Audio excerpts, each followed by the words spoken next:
Every morning, do you wake up feeling in control of your life, or do you find yourself caught in the same cycle, rushing through responsibilities, reacting to problems, and feeling like the day is slipping away?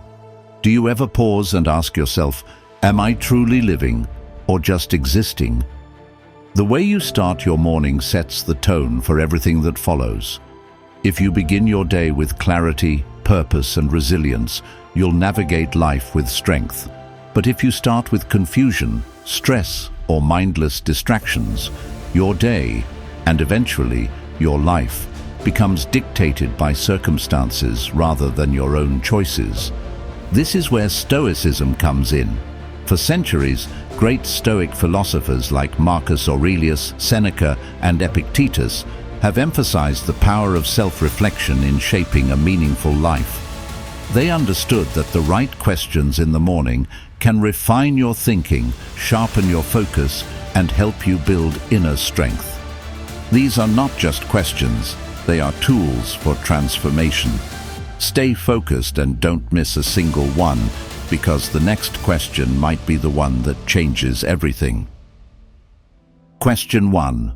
What is within my control today? You wake up, and before you've even left your bed, your mind is already running. Deadlines, responsibilities, conversations replaying in your head, a problem from yesterday that still lingers. You check your phone, read an email that unsettles you, or see news that makes you anxious.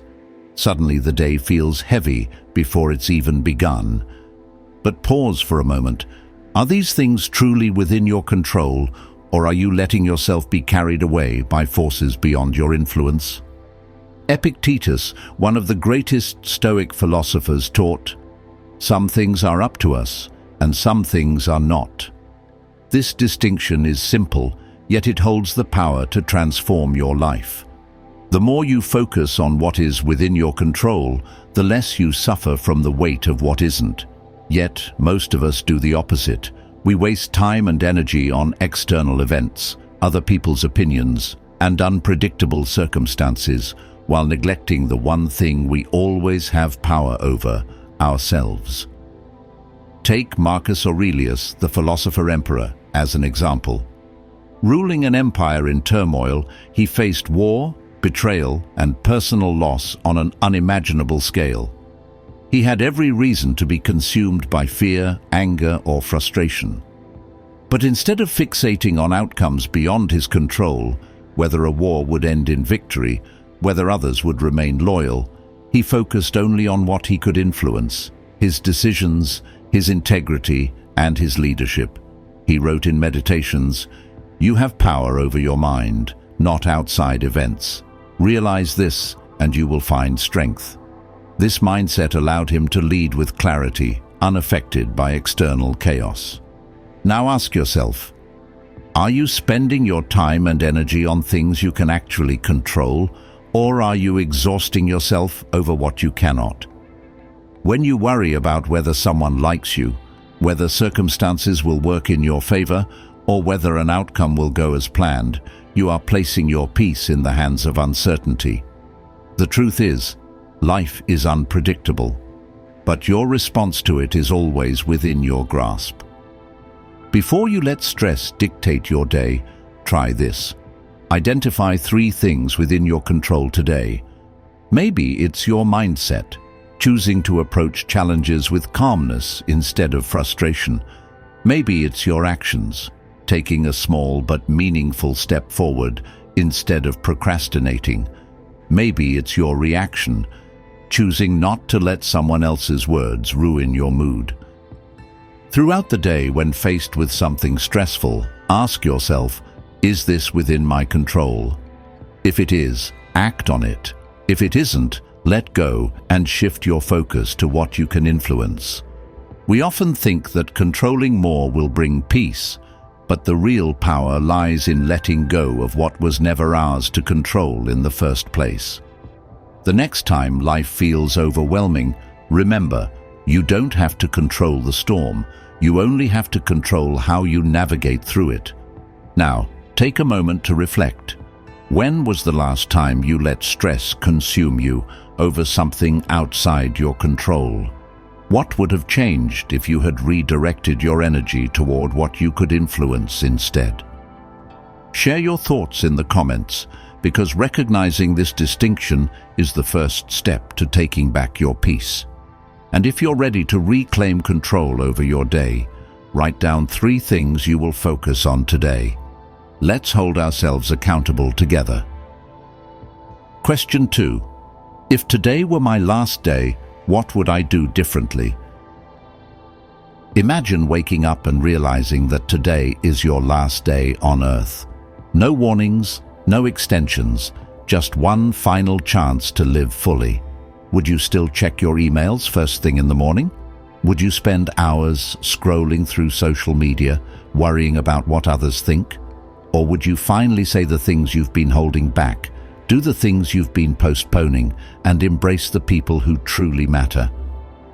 Most of us live as if we have unlimited time. We assume that there will always be another day, another week, another year to pursue our dreams, repair broken relationships, or take better care of ourselves. But the reality is, none of us are promised tomorrow. Marcus Aurelius once wrote, "You could leave life right now. Let that determine what you do and say and think." This is the essence of memento mori, the Stoic practice of remembering death, not to instill fear, but to sharpen our focus on what truly matters. Seneca, one of the greatest Stoic philosophers, observed that people are often misers when it comes to money, but reckless when it comes to time. He wrote, "You act like mortals in all that you fear, and like immortals in all that you desire." We procrastinate because we assume there will always be more time. We delay important conversations, hesitate to chase our passions, and put off meaningful experiences for someday. But what if someday never comes? If today were truly your last, what would you do differently? Would you finally pursue that passion you've been putting off? Would you reach out to someone you've lost touch with? Would you let go of the grudges that no longer serve you? Or perhaps you'd simply take a deep breath, step outside, and savor the beauty of the world with fresh eyes. Now, consider this. Why aren't you already doing these things? What invisible barrier is stopping you? Is it fear? Is it routine? Or is it the illusion that there's always more time? The Stoics understood that by confronting the reality of our mortality, we awaken to the urgency of living. Instead of waiting for the perfect moment, we create it. Instead of postponing joy, we embrace it. Yet, living fully does not mean reckless indulgence or abandoning responsibilities. It means making conscious choices. It means being present in the moments that matter, pursuing growth over comfort, and aligning your actions with your deepest values. Living fully does not require grand gestures. It starts with the small, intentional ways you engage with life every day. Here's a challenge for you. Write down 3 things you have been postponing, things that are truly important to you. Maybe it's expressing gratitude to someone, making a bold decision about your future, or finally prioritizing your well-being. Now ask yourself, if today were my last, would I still delay these things? If the answer is no, then why wait? Think about the way you spend your days. Are you filling them with purpose or merely passing time? Are you engaging with life or just watching it unfold from the sidelines? Too often, we live as if we are rehearsing for something greater, as if real life hasn't started yet. But this is it. This moment, this day, it is not a practice run, it is the main event. And whether we have decades ahead or just a few more breaths, the way we spend today is what defines our lives. So, let's make this personal. Are you truly living according to what is important to you? Or are you letting distractions and excuses dictate your days? Take a moment, reflect, and commit to action. Share in the comments one thing you refuse to postpone any longer. Let's hold ourselves accountable, because none of us are guaranteed another chance. Question 3. Am I being ruled by emotions? You wake up feeling good, but then something happens. A rude comment, an unexpected setback, or a frustrating delay. Suddenly your mood shifts. You become irritated, anxious, or overwhelmed. Your mind starts racing, replaying the moment over and over, and before you know it, your entire day is controlled by a fleeting emotion. But pause for a moment and ask yourself, is this feeling serving me, or am I serving it? Epictetus, one of the greatest Stoic philosophers, reminds us, it is not events that disturb us, but our interpretation of them. The external world is neutral. It is our perception that creates suffering. Most of us live as if emotions are in control, reacting impulsively to every trigger. But the truth is, emotions are not masters. They are messengers. If we learn to observe them rather than obey them, we regain control over our minds and actions. Consider Seneca, a Roman statesman and Stoic thinker, who faced false accusations that could have destroyed his reputation. Instead of reacting with anger or fear, he remained calm and focused on what he could control, his own response. He channeled his energy into writing about emotional mastery, teaching that true strength comes from maintaining inner stability despite external chaos. His enemies expected outrage. Instead, they received silence and wisdom. What about you? When faced with criticism, rejection, or setbacks, do you allow emotions to dictate your response, or do you choose to remain composed? Do you let anger drive your decisions, fear keep you from taking action, or frustration cause you to give up too soon? Or do you pause, reflect, and make choices based on reason rather than reaction? Mastering your emotions does not mean suppressing them. It means understanding them and using them wisely.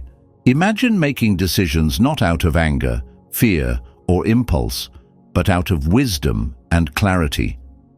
The next time a strong emotion arises, pause, take 5 deep breaths and ask yourself, does this emotion help me or does it control me? If it serves you, guiding you toward meaningful action, use it. If it hinders you, let it go. Imagine a heated argument where your instinct is to lash out. Now picture yourself taking a moment to breathe, reassessing the situation, and responding calmly. The outcome changes instantly, not just for the moment, but for your long-term peace of mind. A practical way to develop emotional discipline is Stoic journaling. Each day, write down moments when you felt emotionally hijacked. What triggered you? How did you react? What could you have done differently? Over time, you will recognize patterns, allowing you to anticipate and manage emotional impulses before they take control. This practice turns emotional reactions into opportunities for self-mastery. Another powerful Stoic practice is viewing yourself as an outsider. Imagine you are observing your own life from a distance. If a friend came to you with the same emotional turmoil, what advice would you give them? Would you encourage them to react impulsively, or would you help them see the situation with logic and perspective? When you shift your point of view, emotions lose their grip, and rational thought takes over. Think about the last time you made a bad decision because of a temporary emotion. Was it an argument where you said something you later regretted? Was it an opportunity you avoided because of fear? Or a goal you abandoned because frustration got the better of you? Now imagine if, in that moment, you had paused, reflected, and chosen a wiser response. How different would the outcome have been? You have more control than you think. Emotions will always rise and fall, but you don't have to be at their mercy. Mastery is not the absence of emotion, it is the ability to use it rather than be used by it. The question is, will you choose to master them, or will you let them master you? Share your thoughts in the comments. What emotion has controlled you the most in the past, and how will you take back control starting today? Question 4. Am I living according to my values? Who are you when no one is watching? When the noise fades, the distractions disappear, and you are left alone with your thoughts, do you truly respect the person you see? We all have values, whether we consciously define them or not. But here's the real question. Are you truly living by them, or are they just words you tell yourself? The Stoics believed that character, not wealth, status, or reputation, defines a person. Marcus Aurelius, one of the most powerful rulers in history, had access to immense wealth and influence. He could have indulged in every temptation of power, yet he remained committed to his core values: justice, wisdom, discipline, and humility. Even when surrounded by corruption, betrayal, and political manipulation, he refused to let external forces dictate who he was. He wrote in Meditations, "Waste no more time arguing what a good man should be one." He did not just preach virtue, he practiced it. But what about you? If someone followed you for 24 hours, observing your actions, your words, your choices, would they be able to identify your values? Would they see integrity, kindness, and discipline? Or would they see inconsistency, excuses, and moments where your actions contradict what you claim to believe in? It's easy to say you value honesty, yet twist the truth when it's convenient. It's easy to claim discipline, yet repeatedly give in to distractions. Living by your values is not about grand statements. It's about the small, everyday decisions that define your character. The truth is, many people never take the time to define what truly matters to them. They drift through life, adopting the values of those around them, never questioning if they align with who they want to be. But if you don't define your values, how can you expect to live by them? Take a moment to reflect. What are the 5 core values that truly define you? Not what society expects, not what sounds good on paper, but the principles that, if stripped of everything else, would still make you you. Write them down. Now ask yourself, do my actions today reflect these values? If you claim to value health but neglect your well-being, is that alignment? If you say family matters most but rarely make time for them, are you truly living by that belief? If you believe in self-improvement but spend hours on distractions, are you being honest with yourself? Living according to your values is not about perfection, it's about awareness and intention. Living by your values requires self-awareness and courage. It means choosing integrity over convenience, discipline over comfort, and wisdom over impulse. It means standing firm even when it's difficult, because who you are when no one is watching is the only version of you that truly matters. When challenges arise, your values should guide your decisions, keeping you steady when the world around you wavers. There will be moments when following your values is inconvenient. Maybe it means walking away from an opportunity that compromises your integrity. Maybe it means choosing discipline over instant gratification, or taking responsibility instead of making excuses. But in the long run, these small decisions define your life. You don't become a person of character overnight.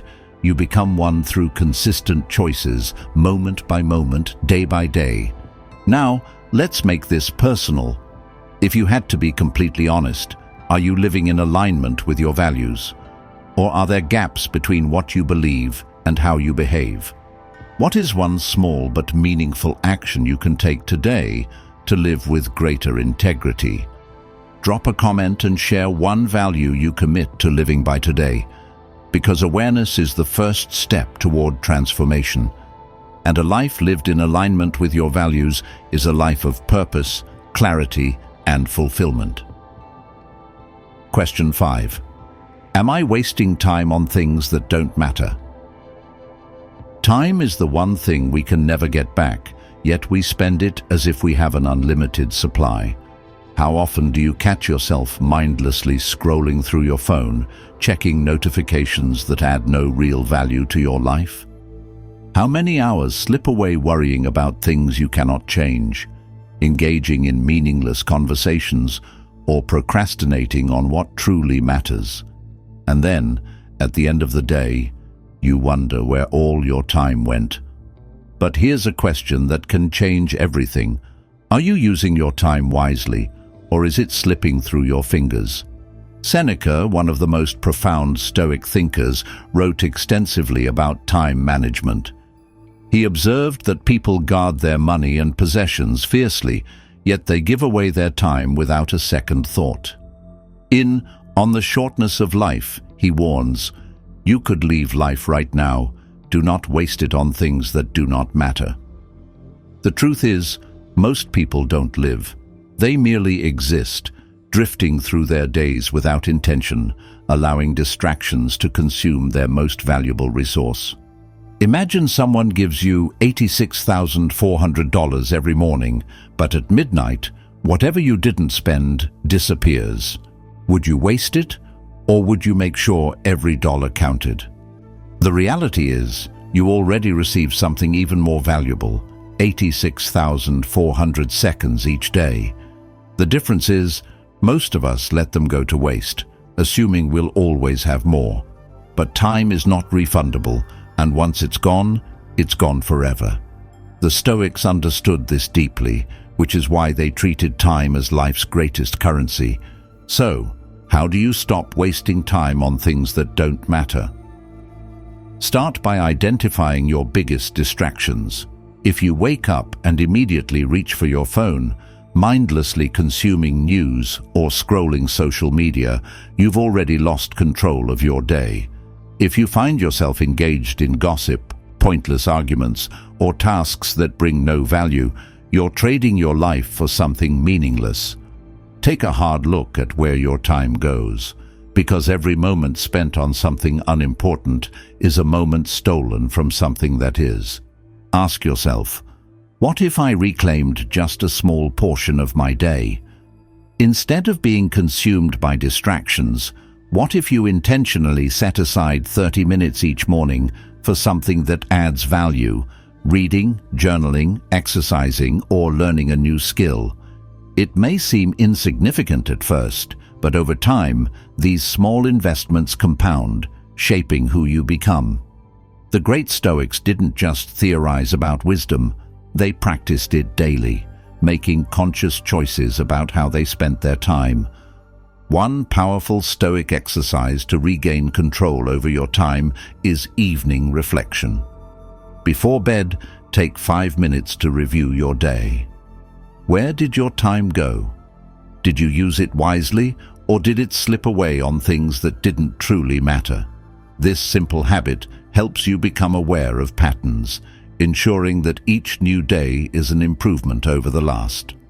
Another approach is time blocking, structuring your day so that important tasks are scheduled with intention. Marcus Aurelius didn't just rely on willpower to stay focused. He structured his time with purpose. In Meditations, he reminds himself, "Do not act as if you had 1,000 years to live." Every day is an opportunity to either build a meaningful life or waste it on distractions. Now, take a moment to reflect. Are you in control of your time, or is it controlling you? Think about one habit that drains your time without giving anything back. What would change if you replaced it with something meaningful? Drop a comment below and share one thing you commit to doing differently, starting today, because awareness is the first step to transformation. And remember, your life is made up of the time you choose to use or waste. Choose wisely. Question 6. Am I mentally prepared for adversity? It's easy to feel strong when life is going well, when everything is in your favor, when plans unfold as expected, when people treat you kindly. Resilience seems effortless. But what happens when things go wrong? When someone betrays you? When failure knocks you down? When life throws an unexpected challenge your way? How do you respond? Do you let frustration take over, Or do you meet adversity with the same composure as when things were going smoothly? The Stoics believed that hardship is not an exception in life, it is a certainty. Marcus Aurelius, who faced betrayals, wars, and personal losses, understood this better than anyone. He did not hope for an easy life, nor did he expect fairness. Instead, he trained his mind to be unshaken by adversity. When close allies turned against him, he did not waste energy in anger or despair. He simply accepted what was, focused on what he could control, and moved forward. He wrote in Meditations, "You have power over your mind, not outside events. Realize this, and you will find strength." But here's the truth. Most of us are not truly prepared for adversity because we assume life will go smoothly. We expect fairness. We assume things will go according to plan, and when they don't, we are caught off guard. But what if, instead of being surprised by hardship, you trained yourself to expect it, not in a pessimistic way, but as a form of mental fortification? The Stoics practiced premeditatio malorum, the visualization of worst-case scenarios. They would mentally walk through challenges before they happened, preparing themselves emotionally for difficulties ahead. Seneca advised, "Rehearse in your mind. Exile, torture, war, shipwreck. All human possibilities should be before your eyes." The goal was not to dwell in negativity, but to develop a mind that remains unshaken, no matter what comes. By confronting these possibilities in advance, Stoics ensured that when adversity did strike, they were ready, not paralyzed by fear, but steady, focused, and in control. So how can you apply this to your own life? Take 5 minutes today and imagine a challenge that could arise. What if a major project you're working on fails? What if someone disappoints you? What if an unexpected financial hardship arises? Walk through the emotions you might feel, and then picture yourself responding with wisdom and strength instead of panic and frustration. This simple practice rewires your brain to handle adversity with calmness rather than chaos. Another powerful Stoic technique is framing adversity as an opportunity for growth. Instead of seeing difficulties as setbacks, see them as training.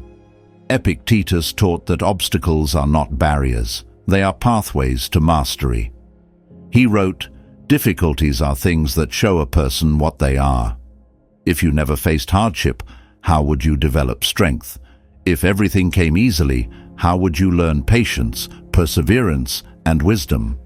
Try this. The next time you face a setback, instead of asking, "Why is this happening to me?" shift your mindset and ask, "How can I use this to grow?" Every challenge contains a lesson. Every failure carries wisdom. Every hardship is shaping you into someone stronger, if you allow it to. Take a moment now. Think back to a time when life threw an unexpected challenge your way. How did you respond? Were you calm, or did emotions take over? And now, knowing what you know, how would you handle it differently?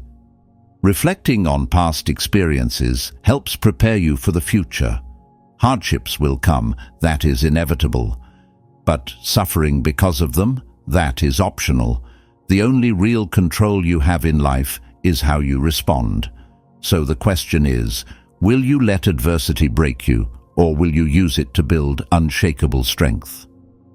Drop a comment below and share one way you will mentally prepare yourself for adversity starting today, because true resilience is built long before the storm arrives. Question 7. Am I grateful for what I have? How often do you pause to truly appreciate what you already have? Not just in passing, not as a fleeting thought, but with real awareness. Most of us are so focused on what's missing, what we wish we had, or what's next, that we fail to recognize the abundance already present in our lives. We chase after the next milestone, the next achievement, believing happiness exists somewhere in the future. But here's a truth the Stoics understood well. Happiness is not found in what you desire, but in what you already have. Seneca, one of the greatest Stoic philosophers, warned against the illusion that fulfillment comes from acquiring more. He wrote, "It is not the man who has too little, but the man who craves more, who is poor." This mindset keeps so many people trapped, always looking ahead, always dissatisfied, always convinced that something external will complete them. But no amount of success, wealth, or recognition will ever be enough if you don't cultivate gratitude for what's already within reach. Think about it. How many times have you achieved something you once desperately wanted, only to quickly move on to the next goal without truly appreciating what you just accomplished? This is the cycle of dissatisfaction. The Stoics knew that gratitude is not just a virtue, it is a practice that transforms how you experience life. Marcus Aurelius reminded himself daily of life's impermanence, using it as a tool to enhance appreciation for every moment. He understood that nothing is guaranteed, not even tomorrow, and because of that, he valued each day as a gift, not a given. Now take a moment and reflect. If today were your last, what would you regret not appreciating more? The people in your life, your health, the simple joys of a morning sunrise. Would you wish you had cherished them more deeply? The things we take for granted today may be the very things we long for tomorrow. If you suddenly lost your ability to walk, would you regret not appreciating every step? If someone you love was no longer here, would you wish you had spent more time with them? Why wait for loss to teach you the value of what you have? Gratitude is a habit, and like any habit, it can be cultivated. One simple but powerful exercise is morning gratitude journaling. Each morning, write down 3 things you are grateful for. It doesn't have to be grand. It could be the fact that you woke up healthy, that you have a mind capable of learning, that you have access to books, knowledge, and opportunities to grow. The act of noticing what is already good in your life rewires your brain to focus on abundance rather than lack.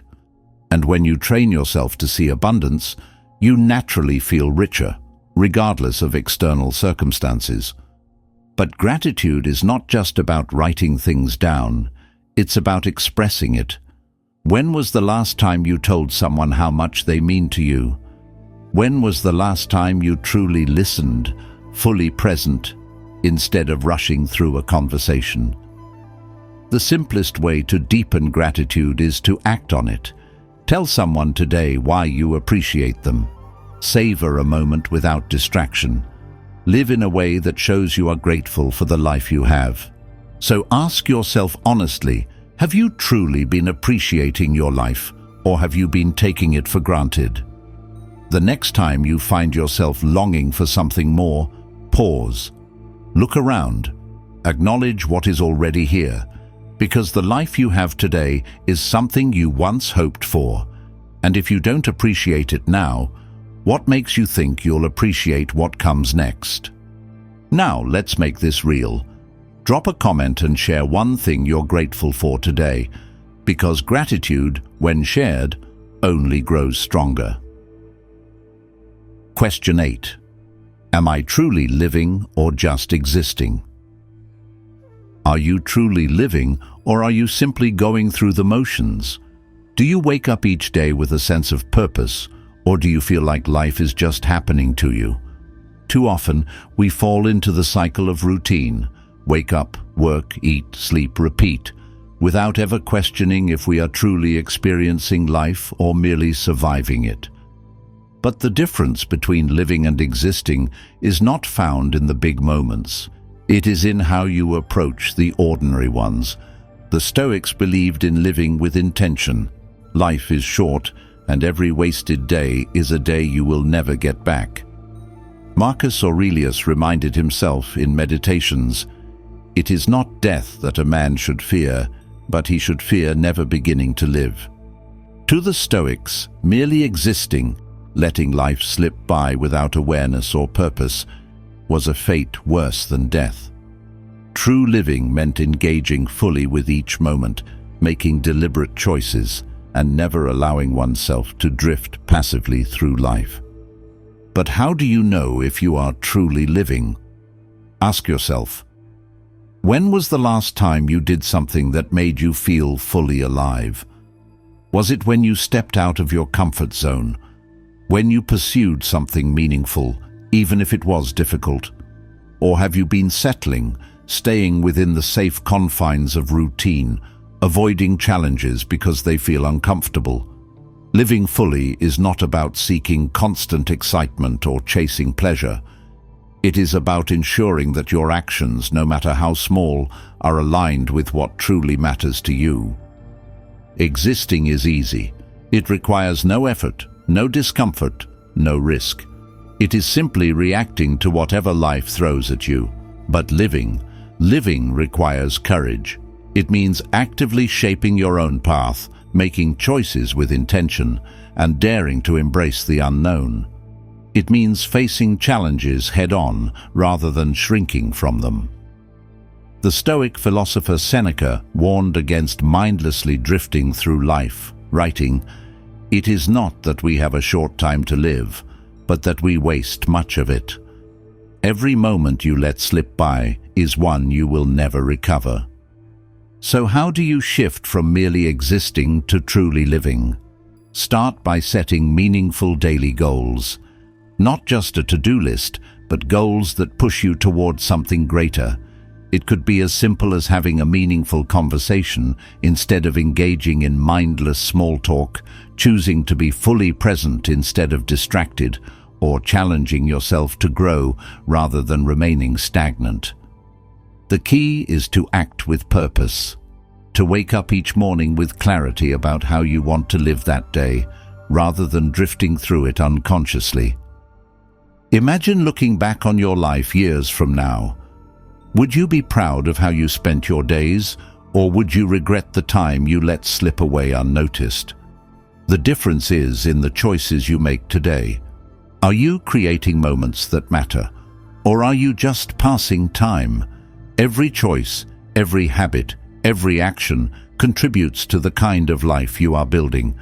If you are not careful, you may wake up one day realizing you have spent years merely existing instead of truly living. Another powerful way to shift into intentional living is by embracing discomfort and uncertainty. Growth does not happen in the familiar. The most meaningful experiences, whether it's learning a new skill, building deep relationships, or pursuing a passion, come from stepping beyond your comfort zone. Fear is what keeps people stuck in existence mode. They fear failure, rejection, or the unknown, so they choose the safe, predictable path. But in doing so, they trade away the richness of life. What if, instead of fearing discomfort, you welcomed it as a sign that you are truly living? Take a moment to reflect. Are you truly living, or are you just existing? If you realize you've been coasting, it's never too late to change. Start today. Set one meaningful goal. Do something that challenges you and make the decision to fully engage with your life. Now, let's make this real. Share in the comments one thing you will do today to start truly living. Because at the end of your life, it won't be the comfortable moments you remember, it will be the ones where you chose to truly live. Every morning you are given a choice, to move through the day passively or to take full ownership of your mind, actions, and direction. The 8 questions you've explored are more than just reflections. They are tools to help you build resilience, clarity, and purpose. They are the foundation of a life lived with intention, rather than one dictated by distractions, emotions, or external forces. The Stoics understood that true power comes not from controlling the world, but from mastering oneself. When you begin each day by asking the right questions, you set the tone for how you think, react, and grow. You stop wasting time on things that don't serve you. You stop living on autopilot. You start becoming the person you are meant to be. Now, it's time for action. Reflection means nothing without implementation. Will you continue letting life happen to you, or will you step forward and take control? The choice is yours. If you are ready to commit to this journey, type "I choose mastery" in the comments below. Declare it, own it, live by it. And don't stop here. Like, share, and subscribe to stay on this path of growth. The next step in your transformation is waiting in the next video. Watch it now and keep moving forward. Your future self depends on it.